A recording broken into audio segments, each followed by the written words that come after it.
अब तक हमने देखा कि किस प्रकार अश्विन और उसकी माँ रेनू और उसके बच्चे को मारने के लिए तरह तरह कोशिशें कर रही थी। इस बार भी उन्होंने एक नया प्लान बनाया था कि जिससे वो रेनू और उसके बच्चे और गौ माता को हमेशा के लिए ठिकाने लगा दे। चलो हम अब आगे देखते हैं कि किस प्रकार ये दोनों अपना कार्य करते हैं। देख लेना बेटा, अब मैं उन दो माँ बेटों के साथ क्या करती हूँ। इतना कहने के बाद दोनों माँ बेटा अपने अपने काम में लग जाते हैं। रात का समय था। अश्विन और अश्विन की माँ दबे पांव रेनू की कुटिया के बाहर जा पहुँचते हैं, जहाँ गौ माता विश्राम कर रही थी। अश्विन बड़ी चालाकी से गौ माता का मुंह बांध देता है और अश्विन की माँ गौ माता को एक नशे का इंजेक्शन लगाकर वहाँ से ले जाते हैं। अगले दिन की बात है। जैसे ही सुबह हुई तो रेनू ने देखा कि गौ माता वहाँ नहीं है। वो बहुत ही चिंता में पड़ गई थी। माँ, आप चिंता क्यों करती है? गौ माता यहीं कहीं घास चरने गई होगी। वो बहुत ही समझदार है, इसलिए घास चर के थोड़ी देर में वापस आ जाएगी। आप चिंता मत करो। हाँ बेटा, सही कहा तुमने। चल अब थोड़ा मेरा साड़ियों का काम कर दे, उसके बाद मुझे बाजार भी जाना है उन्हें बेचने।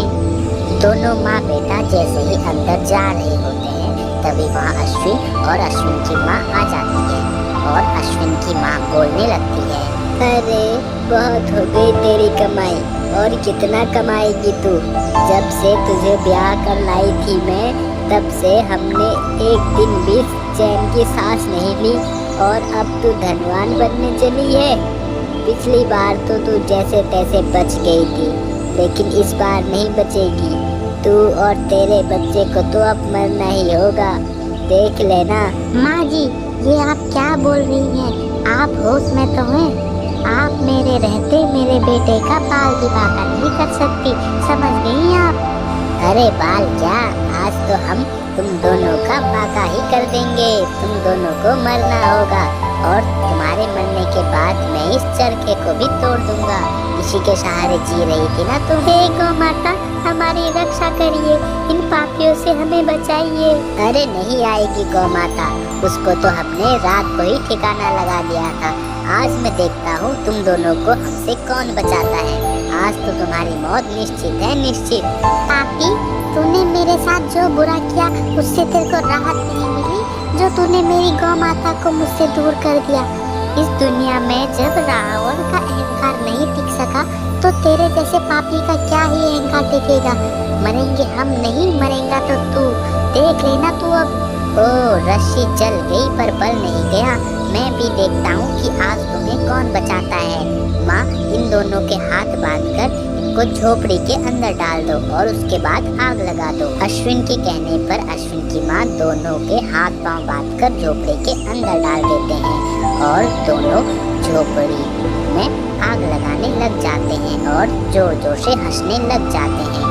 तभी अचानक काले बादल आते हैं और जोरदार वर्षा होने लग जाती है, जिससे कि झोपड़ी की सभी आग बुझ जाती है। कि तभी अचानक अश्विन और उसकी माँ को गौ माता की आवाज आती है। लेकिन इस बार गौ माता अकेले नहीं आती, बल्कि उन पर जो सवार बाबा थे वो कोई और नहीं, वही साधु बाबा थे, जिन्होंने रेनू और उसके बच्चे को एक नया जीवन दान दिया था। गौ माता को देखकर अश्विन बोलने लगता है, माँ, ये कैसे हो सकता है?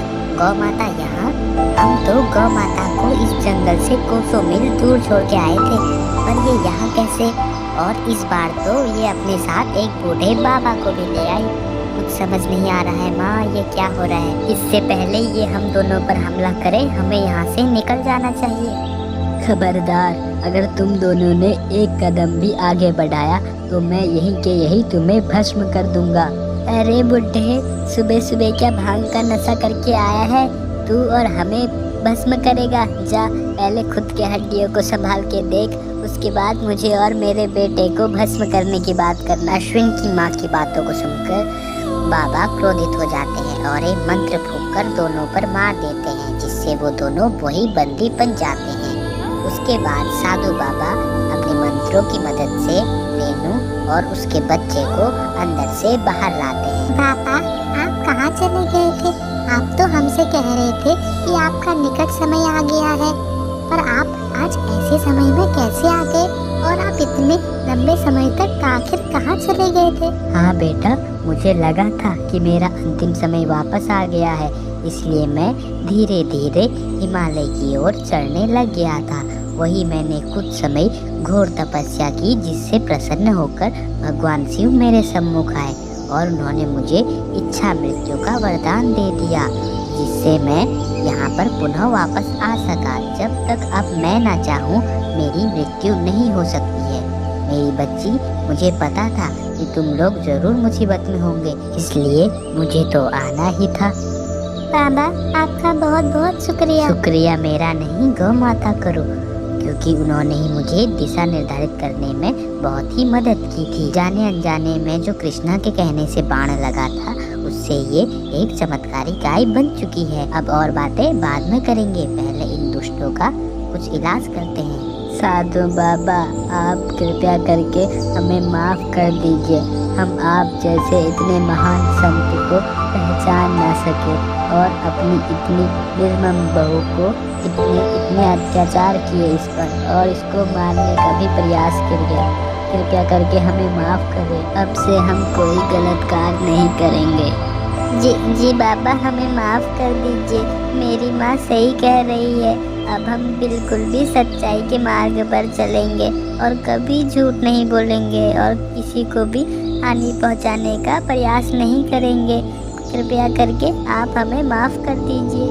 अरे, तुम क्या सोचते हो मैं तुम्हारी नीयत से परिचित नहीं हूँ? अच्छे प्रकार से जानता हूँ कि तुम्हारी नीयत कैसी है, इसलिए मैं तुम्हें माफ करने की भूल बिल्कुल भी नहीं कर सकता। तुम्हें दंड तो स्वयं भगवान ही देंगे।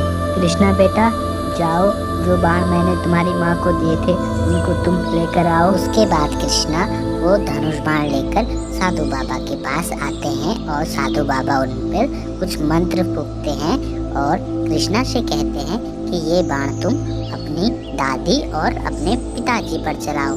कृष्णा वैसा ही बाण चलाता है जैसा साधु बाबा ने बताया है। वो एक एक करके दोनों पर बाण चलाते हैं। बाण के लगते ही अश्विन और उसकी माँ लाइलाज बीमारी के शिकार हो जाते हैं।